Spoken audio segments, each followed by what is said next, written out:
Welcome students 12th standard students உங்களோட maths public எக்ஸாமை நாளைக்கு ரைட் பண்ண போகிறீங்க. எல்லாருக்குமே ஆல் த பெஸ்ட். எல்லாருமே எக்ஸாமை நல்லா ரைட் பண்ணுங்கள். இன்றைக்கி 1 டே தான் இருக்குது. இந்த 1 டேவை வேஸ்ட் பண்ணாமல் யூஸ்ஃபுல்லாக பயன்படுத்தி படிக்க பாருங்கள். ஏற்கனவே பார்த்தீங்கன்னா பேப்பர் ப்ரெசன்டேஷன் வீடியோ கொடுத்துட்டேன். அந்த வீடியோ பார்க்காத ஸ்டூடெண்ட்ஸ் போய் பேப்பர் ப்ரெசன்டேஷன் வீடியோவை பாருங்கள். மறக்காமல் நம்ம சேனலை சப்ஸ்கிரைப் பண்ணி வச்சுக்கோங்க. தொடர்ந்து சப்போர்ட் பண்ணுங்கள். வாட்ஸ்அப் சேனலோட லிங்க் பார்த்தீங்கன்னா டிஸ்கிரிப்ஷனில் இருக்குது. அந்த சேனலோட லிங்கை தொட்டு நம்ம வாட்ஸ்அப் சேனல்லையும் ஜாயின் பண்ணுறேங்க. இம்பார்ட்டன்ட் நோட்ஸ் அண்ட் மெட்டீரியல்ஸ்லாம் அதுலேயும் கொடுத்துட்றேன். தொடர்ந்து நம்ம சேனலுக்கு சப்போர்ட் பண்ணுங்கள். இந்த வீடியோவில் பார்த்தீங்கன்னா 12th standard maths previous year public எக்ஸாமோட ஒரிஜினல் ஆன்சர் கீயை தான் பார்க்க போகிறோம். இந்த ஆன்சர் கீயை வச்சு தான் பார்த்தீங்கன்னா டீச்சர்ஸ் வந்து உங்களோட பேப்பரை எவாலுவேஷன் பண்ணுவாங்க. இந்த ஆன்சர் கீயில் எப்படிலாம் மார்க்கிங் ஸ்கீம் கொடுத்துருக்காங்க அப்படின்னு நான் டீட்டெயிலாக சொல்கிறேன். வீடியோ ஸ்கிப் பண்ணாமல் ஃபுல்லாக பாருங்கள். ஃபஸ்ட்டு பார்த்தீங்கன்னா 1 மார்க்ஸ் பொறுத்த வரைக்கும் உங்களுக்கு தமிழ் இங்கிலீஷை தவிர்த்து மீதி எல்லா சப்ஜெக்ட் மேஜர் சப்ஜெக்டில் பார்த்தீங்கன்னா ஏ டைப் பி டைப்னு 2 விதமான கொஷின் இருக்கும். ஏ டைப் பி டைப்பில் என்ன விஷயம் பார்த்தீங்கன்னா 1 மார்க்ஸ் வந்து பார்த்தீங்கன்னா ஆர்டர் மாதிரி இருக்கும். உங்களுக்கு பக்கத்தில் இருக்க உங்கள் ஃப்ரெண்டோட கொஷின் பேப்பர் பார்த்தீங்கன்னா ஏ டைப்பில் இருந்ததுன்னா உங்களுக்கு வந்து பார்த்தீங்கன்னா பி டைப்பில் இருக்கும். அவருக்கு வந்து பார்த்தீங்கன்னா முதல் 1 மார்க் வந்து உங்களுக்கான 1 மார்க் வந்து பார்த்தீங்கன்னா அது 20 1 மார்க்காக இருக்கும். 1 மார்க் வந்து பார்த்தீங்கன்னா வேறு இருக்கும். கொஷின் எல்லாம் சேமாக தான் இருக்கும். ஆனால் 1 மார்க் ஒரு ஆர்டர் வந்து பார்த்தீங்கன்னா சேஞ்ச் ஆகிருக்கும். அதனால் பக்கத்தில் கேட்டு எழுதிக்கலாம் அப்படின்னு நீங்கள் நினச்சி போகாதீங்க. அதுக்கு ரொம்ப ரிஸ்க் ஆகிடும். அதனால் 1 மார்க்ஸை ஒழுங்காக உட்காந்து ப்ரிப்பேர் பண்ணுங்கள். ஏன்னா 20 1 மார்க்கை நீங்கள் ஈஸியாக வந்து அட்டன் பண்ணலாம். 1 மார்க்ஸ் பொறுத்த வரைக்கும் ஆப்ஷனோட ரைட் பண்ணால் தான் உங்களுக்கு மார்க்ஸ் தருவாங்க. அதனால் அதை கொஞ்சம் கரெக்டாக பார்த்துக்கோங்க. நெக்ஸ்ட்டு பார்த்தீங்கன்னா சம்ஸ் பொறுத்த வரைக்கும் உங்களுக்கு ஆன்சர் தப்பானாலும் ஸ்டெப் மார்க்ஸ் கன்ஃபார்ம் உண்டுப்பா. அதை ஞாபகம் வச்சுக்கோங்க. நீங்கள் ஆன்சரே தப்பாக கூட போடுங்க. அதுக்கு வந்து பார்த்தீங்கன்னா அதோட எல்லா சம்முக்குமே ஆன்சருக்கும் 1 மார்க் தான்.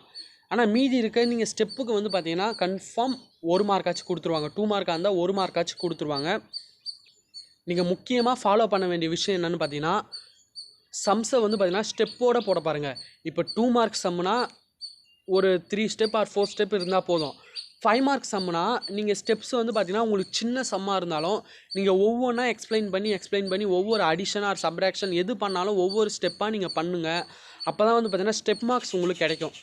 ஏன்னா 5 மார்க்ஸ் பொறுத்த வரைக்கும் நமக்கு வந்து பார்த்தீங்கன்னா ஸ்டெப் மார்க் கன்ஃபார்ம் இருக்குது. நீங்கள் ஆன்சர் தப்பானாலும் பரவாயில்ல, மேக்ஸ் பொறுத்த வரைக்கும் ஸ்டெப் மார்க் கன்ஃபார்ம் உண்டு. அதனால் கவலைப்படாமல் நீங்கள் வந்து உங்களோட எக்ஸாமை பார்த்தீங்கன்னா நல்லபடியாக எழுதலாம். இன்னொரு விஷயம் பார்த்தீங்கன்னா எந்த கொஷினையுமே விட்டுட்டு வராதிங்க.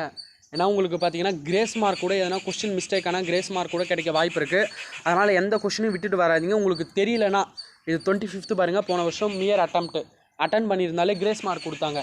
அதனால் அந்த சம்மு வந்து பார்த்தீங்கன்னா உங்களுக்கு போட தெரியலனாலும் அங்கே கொடுத்துருக்க கிவன் டேட்டாவை வச்சு நீங்கள் அந்த சம்மை வந்து பார்த்தீங்கன்னா கன்ஸ்ட்ரக்ட் பண்ண பாருங்கள். அது உங்களுக்கு ரொம்ப ஈஸியாக இருக்கும்.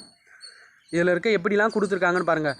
இப்போ வந்து பார்த்தீங்கன்னா கோப்ளானர் வெக்டார், இப்போ 30 வந்து பார்த்தீங்கன்னா கோப்ளானர் வெக்டார்னு கண்டுபிடிச்சிட்டு கீழே வந்து பார்த்தீங்கன்னா hence proved this is coplanar vector அப்படின்னு நீங்கள் எழுதினாலே 1 மார்க் தருவாங்க.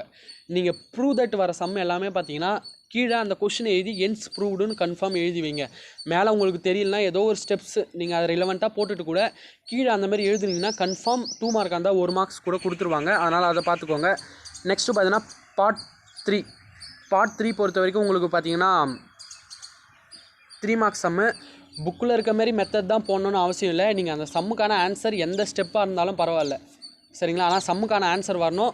ஆனால் கரஸ்பாண்டிங் ஸ்டெப்ஸ் வந்து பார்த்திங்கன்னா ரொம்ப கரெக்டாக இருக்கணும். நீங்கள் என்ன மெத்தட் போடுறீங்களோ அந்த சம்முக்கான மெத்தடு ஸ்டெப்ஸ் பார்த்திங்கன்னா கரெக்டாக இருக்கணும்னு எதிர்பார்ப்பாங்க. அதெல்லாம் பார்த்துக்கோங்க.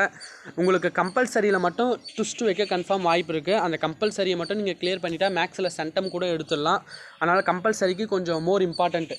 கம்பல்சரிக்கு 2nd lesson, 4th lesson, 3rd lesson, அப்புறம் பார்த்திங்கன்னா 11th லெசன், இந்த லெசன்லாம் கொஞ்சம் பாருங்கள். அப்புறம் 9th லெசன்லேருந்து கூட பேசிக்காக சம்ஸ் கேட்க வாய்ப்பு இருக்குது. இந்த சாப்டர்லாம் கம்பல்சரிக்கு கொஞ்சம் டீட்டெயிலாக பாருங்கள். நெக்ஸ்ட்டு பார்த்தீங்கன்னா 5 மார்க் பொறுத்த வரைக்கும் நீங்கள் எல்லா சம்முமே பாருங்கள், ஸ்டெப் மார்க்ஸ் உண்டு. அதனால் ஸ்டெப்பை வந்து டீட்டெயிலாக போட பாருங்கள். இல்லை எப்படி கொடுத்துருக்காங்க நான் ஸ்க்ரோல் பண்ணுறேன், ஒவ்வொரு சம்மாக பாருங்கள் எப்படிலாம் போட்டிருக்காங்க அப்படின்னு பாருங்கள். டைக்ராம் இருந்தால் டைக்ராமுக்கு ஒரு சம், இந்த sine a + b cos a + b அந்த 4 சம்ஸ் இருக்கும் பார்த்தீங்களா, அந்த 4 சம்ஸுக்குமே பார்த்தீங்கன்னா டைக்ராமுக்கு கன்ஃபார்ம் 1 மார்க் தருவாங்க. அதனால் டைக்ராம் வந்தால் டைக்ராமை நீட்டாக போடுங்க. அப்புறம் பார்த்தீங்கன்னா 5th லெசன் 5.5 எக்ஸசைஸ்லையும் டைக்ராம் இருக்குது. அப்புறம் பார்த்தீங்கன்னா 7.1 எக்ஸசைஸ்லையும் டைக்ராம் இருக்குது. நான் 43 அந்த சம் சொன்னேன் பார்த்தீங்களா, அதுக்கு டைக்ராம் பார்த்தீங்கன்னா 1 மார்க் கொடுப்பாங்க. நான் ஸ்க்ரோல் பண்ணுறேன், இதில் இருக்க சம்ஸ் எல்லாத்தையும் பாருங்கள். நெக்ஸ்ட்டு ட்ரூத் டேபிள் பொறுத்த வரைக்கும் நீங்கள் அந்த டேபிளை கன்ஸ்ட்ரக்ட் பண்ண உங்களுக்கு 3 மார்க் தான். நீங்கள் மறுபடியும் கீழே எடுத்து எழுதணும்.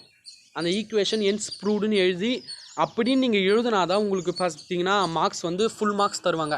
நீங்கள் ட்ரூத் டேபிளை கன்ஸ்ட்ரக்ட் பண்ணிவிட்டு ஓகே ரெண்டுமே கரெக்டாக வந்துருச்சு ஓகே அப்படின்னு நீங்கள் முடிவு எடுக்காதீங்க. ட்ரூத் டேபிள் போட்டுட்டு கீழே பார்த்தீங்கன்னா அந்த கொடுத்துருக்க ஈக்குவேஷனை எழுதி என்ஸ் ப்ரூவ்டுன்னு எழுதுனா உங்களுக்கு ஃபுல் மார்க்ஸ் கொடுத்துருவாங்க. லாஸ்ட்டு பார்த்தீங்கன்னா கிராமர்ஸ் ரூல் சம்மு. இந்த சம்ஸ்லாம் வந்து பார்த்துக்கோங்க. இதெல்லாம் ரொம்ப இம்பார்ட்டண்ட்டான ஸ்டெப்ஸு. இந்த ஸ்டெப்ஸ்லாம் இருந்தாலே மார்க் கொடுத்துருவாங்க. பொறுமையாக வீடியோவை வந்து வச்சு பாருங்கள், உங்களுக்கு ரொம்ப யூஸ்ஃபுல்லாக இருக்கும். Okay students, thank you. தொடர்ந்து நம்ம சேனலுக்கு சப்போர்ட் பண்ணுங்கள். எக்ஸாம்ஸை நல்லபடியாக எழுதுங்க.